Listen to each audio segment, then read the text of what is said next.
Is there anyone in this room who would like to see a new direction, a new commitment, and a new future, and a new president?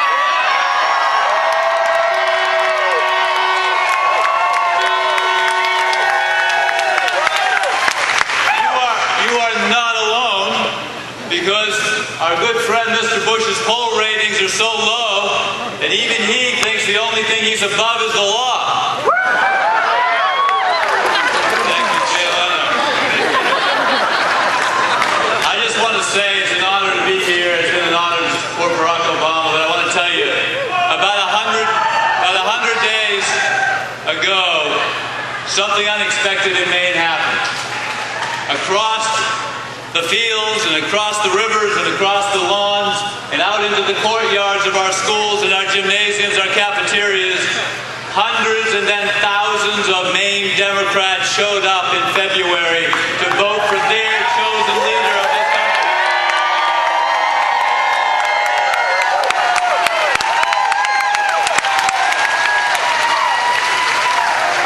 And there were some who mocked us and said they're just showing up because they're fighting. All the Republican pundits in the state said they're out to just go after each other.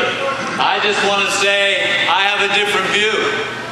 I have a view that Mainers that were Democrats came together and brought in new people to our caucus and said it is time for something better. It is time for us to unify.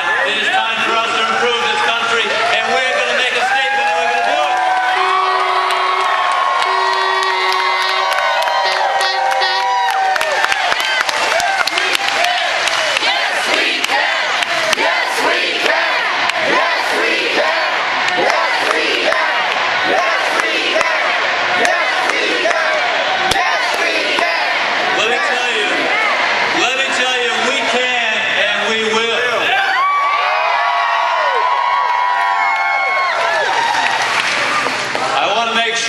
Understand today, as the Congressman Wiener so well said to us, we are one people, one party, and when we make this decision, we will lock arms and we will win together as one people and one party.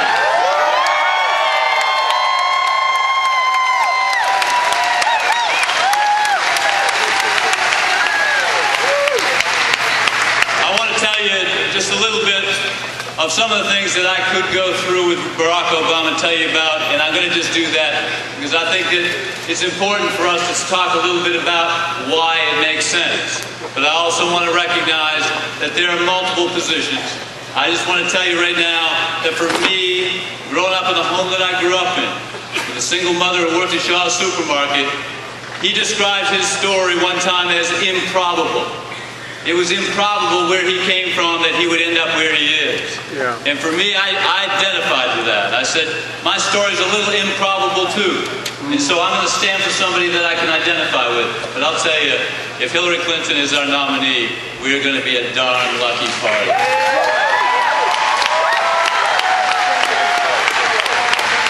I could tell you about a man who could have been in the best law firm in Manhattan, making $300,000, $400,000, $500,000 a year, who decided to walk into the streets of Chicago and organize people and bring people together.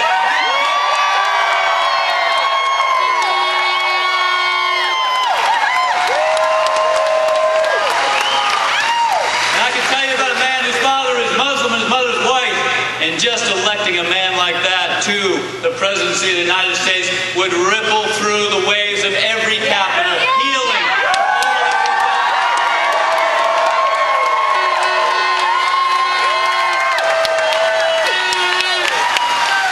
I could tell you about our need to have somebody that knows your house as well as the White House.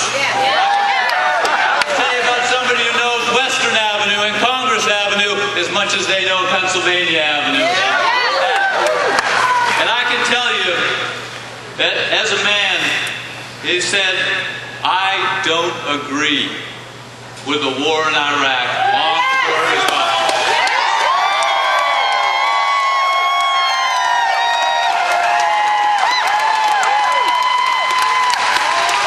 I can tell you about a health care plan that would work, an energy plan that's long overdue, and a college access plan that will bring back and rebuild the American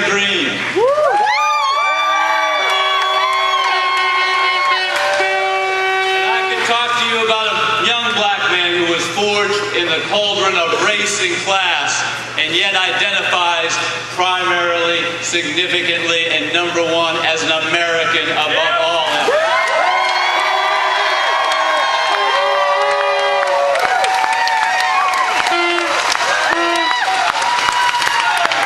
But I got to tell you, all those reasons are compelling, but they're not the reason I support Barack Obama.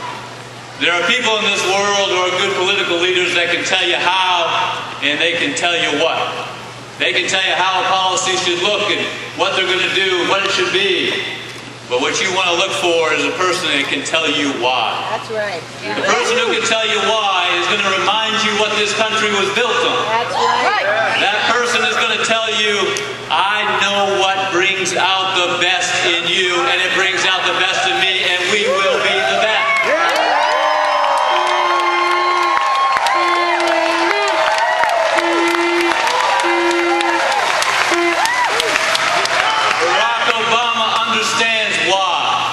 Because he took it seriously when somebody told him, you will never be changed by the status of your father.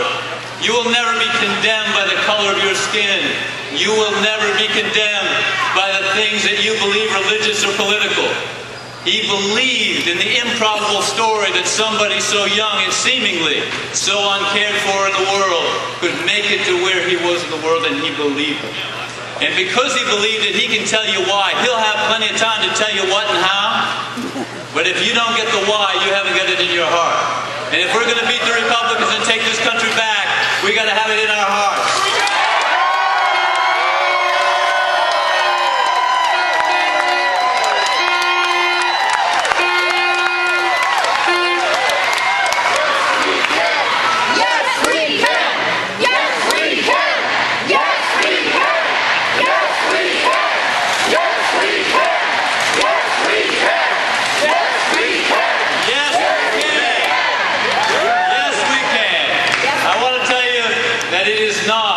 An empty hope. Because the reason I know that is because I have seen people come to rally after rally across this country, in Portland and Bangor, to say, I believe in myself because you believe in me. That is going to be what's going to take us all the way to the White House, to that new direction, that new future, that new commitment, and it starts with a new president. Thank you.